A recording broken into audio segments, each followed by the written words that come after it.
네, 증시는 지금이라는 코너고요. 오늘은 또 인베스트 자문의 인성희 고문과 함께 수요일 10시 함께하죠. 어서 오세요. 네, 안녕하세요. 네. 잠수함인가요? 네, 오늘 첫 번째 이슈는요. 예측하신 대로 잠수함 이슈를 함께 정해봤는데요. 오늘 잠수함 이슈가 일상을 뜨겁게 달아오르고 있습니다. 전일 조선주가 차익 매물이 나온 것과는 정반대의 모습인데요. 이 60조 잠수함, 캐나다 잠수함계를 잡았다라고 이야기하면서 HD현대중공업과 하나오션이 독일을 대항해서 이 손을 잡았습니다. 오늘은 단순히 조선 관련주만 상승하는 게 아니고요. 수소 연료 전지까지 함께 거론되며 오늘 두산 POCR도 5% 넘게 상승하고 있는데요. 수소 연료 전지 관련 종목들 함께 살펴보면서 조선 잠수함까지 함께 거론해 보도록 하겠습니다. 네. 자, 기대감으로 오르는데 만약에 안 되면 어떡하지? 그러면 안 되면 또 다음에 하면 되지라고도 할 수 있겠죠. 뭐 호주 잠수함 제조업체인가요? 조선업체 인수하려다가 드랍이 됐던 것 같은데 차라리 그럼 우리가 만들어줄게 이런 형태인 것 같거든요. 근데 미국은 아니고 캐나다 얘기가 갑자기 도출이 됐어요. 내용이 뭡니까?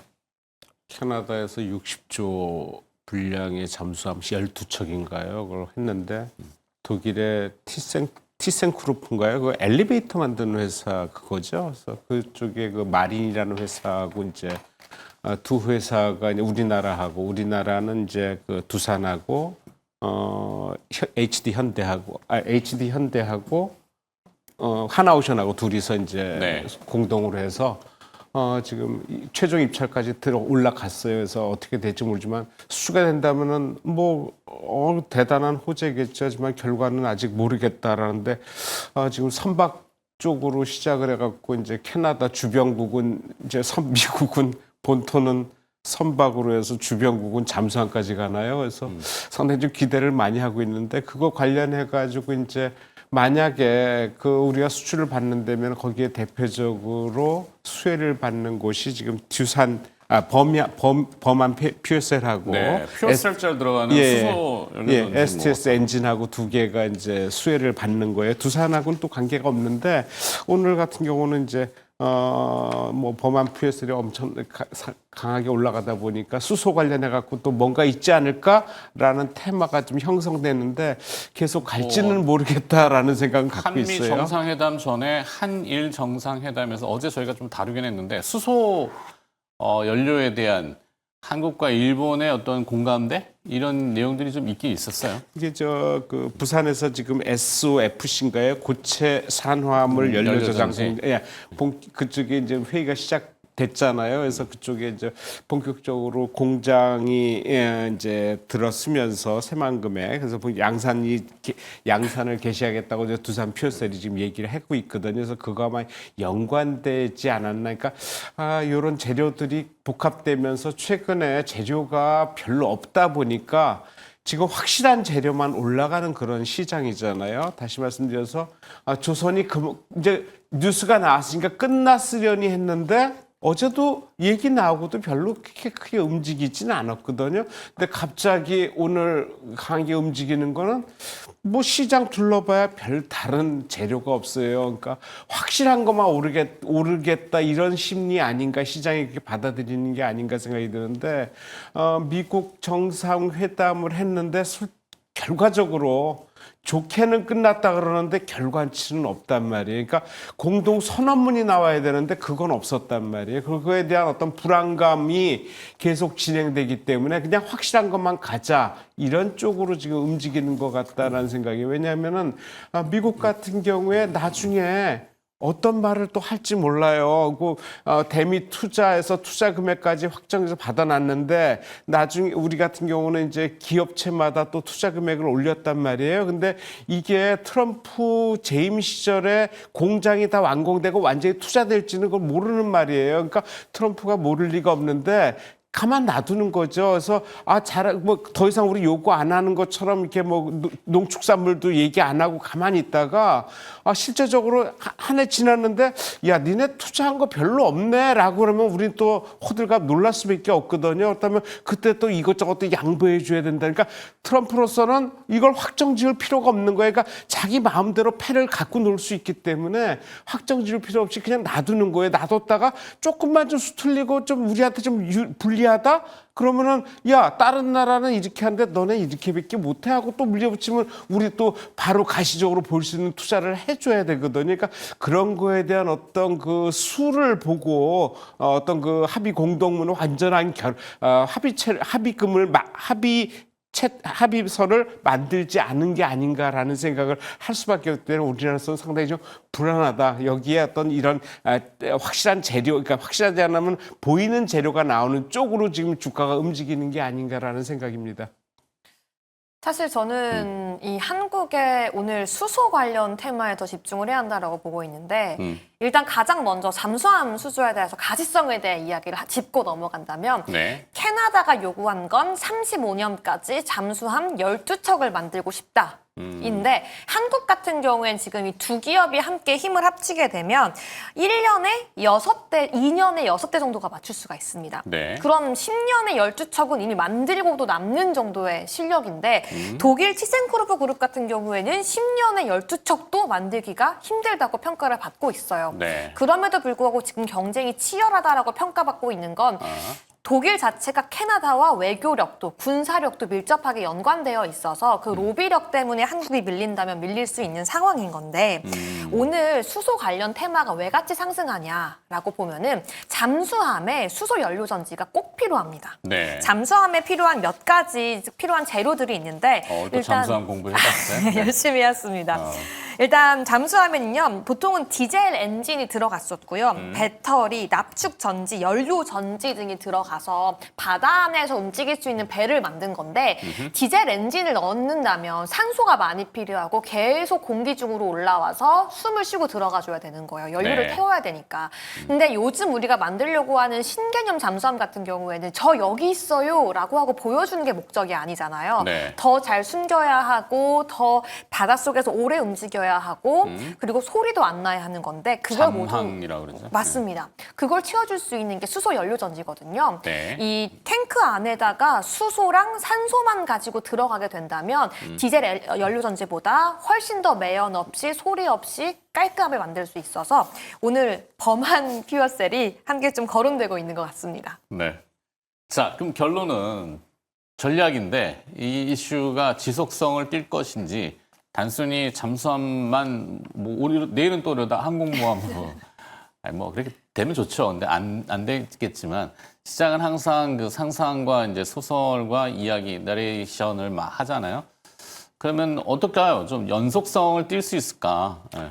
내일은 조정을 받을 것 같아요. 이런 범한 퓨어셀이나 뭐 오늘 퓨어셀. 이슈가 됐던 것들이 범한 쪽은 그래서 버틸지 모르겠지만 두산 쪽은 조금 조정을 좀 받는 게 맞겠다라는 게 과거에도 그러니까 얼마 전에 6월 중순인가 8월 중순인가요? 일단은 대량 거래가 한번 터지고 그다음부터 빠진 경험이 있어요, 기술적으로. 그래서 오늘 같은 경우도 이제 피크에서 대량 거래 터졌거든요. 그럼 조정을 받을 수밖에 없는 입장인데 최근에 대량 거래 터지고 계속 진행 중인 종목들이 하루 이틀 쉬고는 또 가는 경향이 많거든요. 그리고 좀 전에 말씀드렸지만 확실한 쪽으로 지금 움직이기 때문에 이게 뭐 확실하다는 보장은 없지만은 최근에 외국인들하고 기관이 적절히 매수를 하고 있어서 한 달 사이에 거의 양 매수가 거의 200만 주 가까이 되거든요. 그래서 확실히 보고 지금 외국인이나 기관들 매수 들어가기 때문에 그런 쪽에서 그냥 꺾일 것 같지는 않다라는 생각이고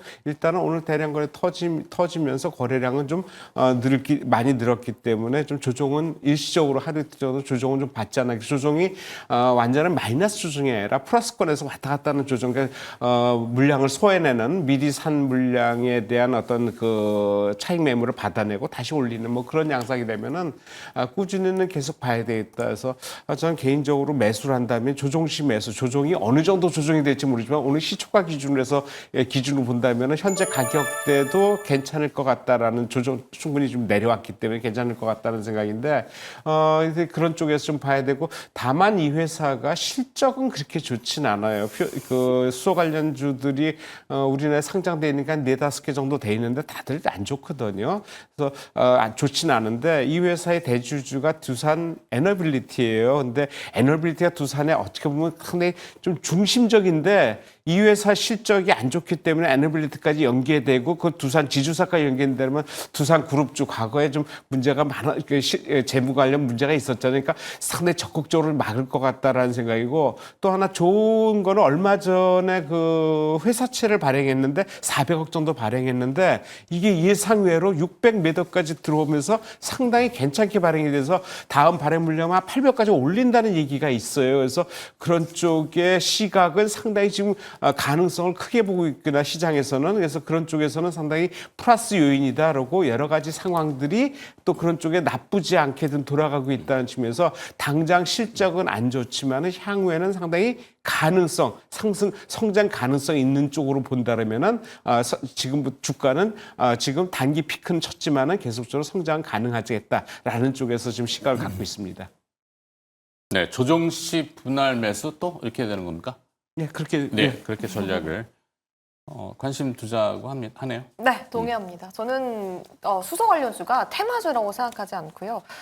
잠수함도 있지만 근본적으로는 트럼프 대통령이 이야기하고 있는 LNG 정책에 결국 수소가 따라갈 수밖에 없다고 그렇죠. 생각해서 계속 가져가야 하는 테마라고 생각합니다. 맞아요. 그 LNG 때문에 그래. LNG가 화학기호식으로 보면은 메탄일 맞습니다. 거예요. CH4인데 이게 이제 화학으로 들어가면 수소를 나중에 남길 수 있거든요. 그쵸. H2. 그러면 CH2를 분리해야 되는데 H2에다가 산소를 넣어주면 H2가 되잖아요. 물이 나온단 말이에요. 네. 나머지 탄소 하나 남죠.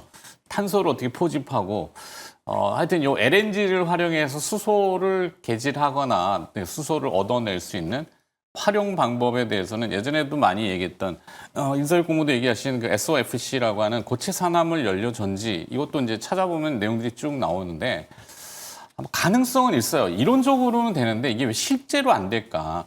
사실 LNG라는 게 이제 우리 각 가정에 다 공급되는 도시가스. 네. 그죠? 그러면 도시가스를 연료로 쓰고 수소도 얻고 뭔가 그림은 잘 나오는데 이게 모르겠어요. 저도 잘. 예전에 세제 없는 세탁기 이런 게 돼서 네. 상용화는 잘 안 되고 지금 세제 쓰잖아요.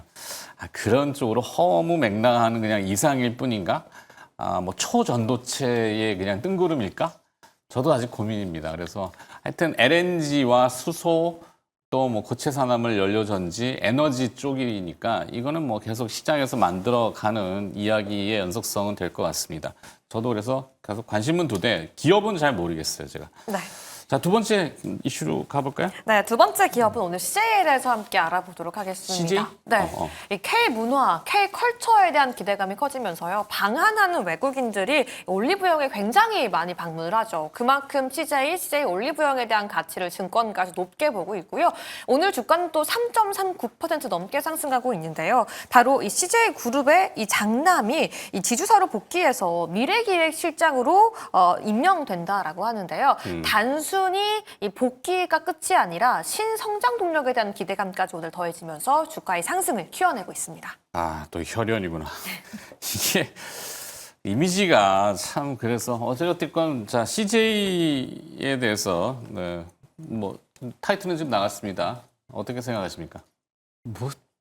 장남이 복귀해서 물려받는 건 어찌 보면 우리나라에서는 당연한 것처럼 전문 경영이 아니기 때문에 그런 체제가 아니고 네.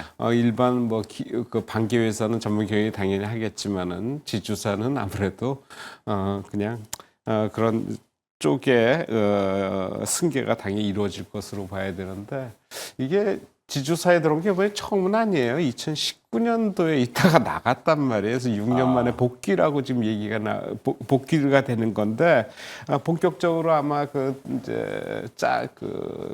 형세를 좀 짜는 것 같아요. 그래서 신선단 동력적으로 좀 드라이브를 건다는 얘기가 나오면서 CJ의 가능성, 지주사로서의 어떤 가능성을 좀 보지 않나 생각이 드는데 오늘 상승한 거는 그거 얘기도 있겠지만은 지금 중국의 또 무비자 허용이 또 새로 또 이제 오픈되잖아요. 그래서 9월 말부터 아마 내년 6월 말까지인가 아마 한시적으로 또 한 번 나오는 것 같은데 최근 미국하고 정상회담하면서 중화 관계가 약간 좀 약간 좀 소원해질 수도 있지 않을까라는 시기에 이제 어떤 이런 이제 이벤트성을 또 만들어주고 있는데 뭐 중국에서는 한한령 해제라든지 우리에서 무비자 입국으로 받아들이고 뭐 이런 쪽으로 해서 서로 이제 좋은 쪽으로 긍정적인 쪽으로 좀 하고는 있는데 실제적으로 여기에 관련돼 가지고 뭐 중국인이 들어와서 우리나라 뭐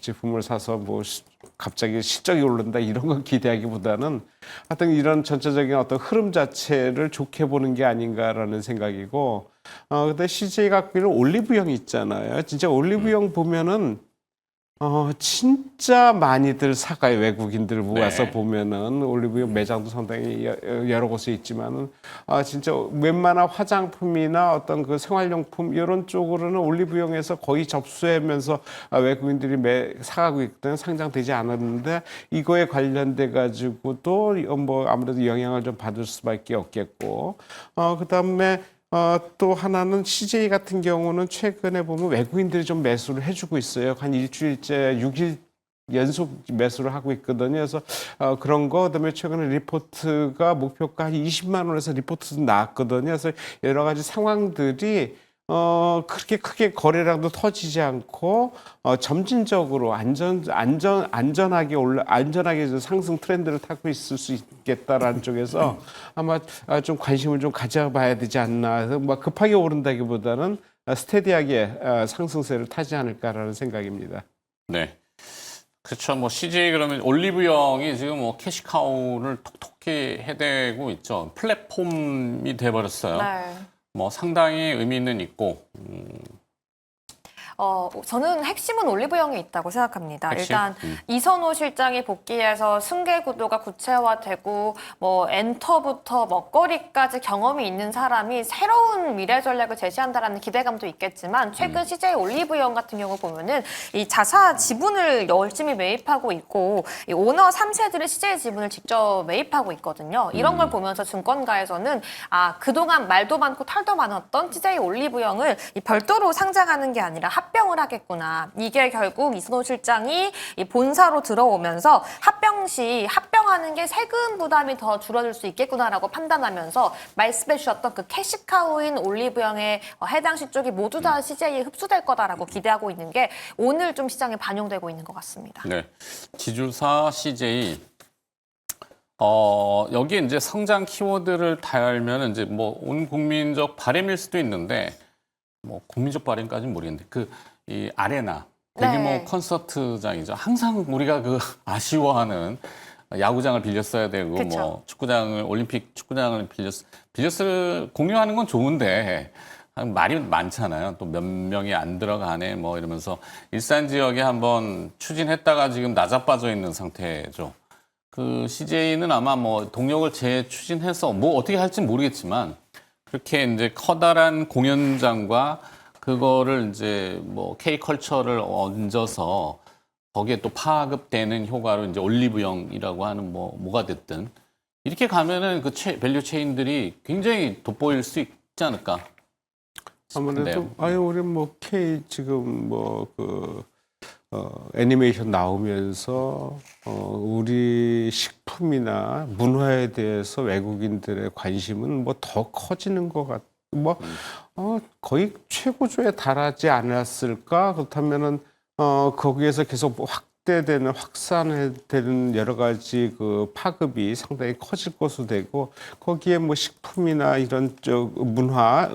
오락 문화 이런 쪽으로 지금 그러니까 상당히 가까이 있는 CJ 같은 경우는 상당히 호재로 받아들일 수밖에 없지 않겠나 생각이 들어요. 그래서 여러 가지 상황들이 CJ의 우호적이다 현재로서는 그러니까 뭐 급하게 이게 무슨 이슈화돼 갖고 갑자기 오른다기보다는 어떤 그런 여러 가지 상황들이 연결되지 않겠냐는데 다만 CJ 같은 경우 올해 같은 경우 실적 보면은 그렇게 두드러지게 나오는 건 없습니다. 2분기 실적도 지금 나오는 거 보니까 크게 뭐 썩 좋게 나오는 건 아니고 약간의 좀 영업이익 같은 건 약간 축소돼서 나오는 것 같은데 작년에 실적이 워낙 좋았거든요. 그래서 그 기고 효과 때문에 약간 좀 이 실적에 대해서는 약간 좀 낮아지지 않았나 생각이 드는데 계속 앵커께서 말씀하셨듯이 그 이제 올리브영이 어떤 식으로 뭐 합병을 되든지 아니면 상장을 되든지 아니면 여러 가지 상황들이 된다 그러면은 상당히 실제 지주사 입장에서는 상당히 좋지 않을 이유가 없다. 다만 CJ가 지주사이기 때문에 CJ 우리 CGV나 ENA 같은 경우는 약간 좀 고생을 좀 하고 있거든요. 해외에서 그러니까 고생하고 있는 그런 기업들 같은 경우에 실적을 보완해 줄 수 있는 그리고 이것들이 이제 바닥을 치고 올라갈 때 지주사의 효과 여러 가지 상황들이 지주사에 그렇게 나쁘게 나타나지는 않을 것 같다라는 쪽에서 계속 좀 보는데 이게 뭐 아마 저도 계속 말씀드리지만 강하게 올라가기보다는 그냥 점진적으로 올라가는 그리고 어떤 목표가까지 한번 진행되는 그런 쪽으로 해서 본다면은 매수는 뭐 따라가는 매매보다는 약간 조정 보일 때 매수 들어가 분할 매수 쪽으로 점진적으로 들어가는 게 맞지 않겠나라는 생각입니다. 저는 안 사겠습니다. CJ 지주 이유는 빕스도 사실상 지금 영업이 잘 되는 것도 아니고요. 어떤 거? 빕스. 빕스. 네, 뚜레즈로도 조금은 힘이 빠진 데다가 CJ 푸드빌에서 함께 운영하는 게 계절 밥상인데 점포수가 코로나 이후에 굉장히 푸드 많이 분야 맞습니다. 이 프랜차이즈 네, 올리브영에서 돈을 아무리 많이 벌어도 그 외에서 지금은 조금 그런 건 돈을 있어요. 조금 뿌리고 있는 게 있기 때문에 순화해서 지금 매수하고 싶진 않다라고 결론 내리고 플러스 있습니다. 마이너스가 있죠. 네. 올리브영의 지분이 CJ 다 가지고 제가 지분 구조를 좀 열어보진 못했는데 만약에 그걸 분할해서 상장하면은 지주사는 오히려 할인되는 형태가 되지 않나요? 그러니까 알맹이를 떼내서 또 상장하면은 우리 항상 이 상법 개정안의 이슈가 더블 카운팅이란 말이에요. 그쵸. 지주사 자체에 몸값이 있는데 또 하나를 띄어내 가지고 상장하면 두 개를 같이 프리미엄을 얹어서 봐줄 거냐 아니면은 CJ 자체는 내 다리 하나 띄워줬어 뭐 이런 형태로 이게 우리나라만 좀 특이한 상황이죠. 외국에서는 그런 경우는 거의 없어요.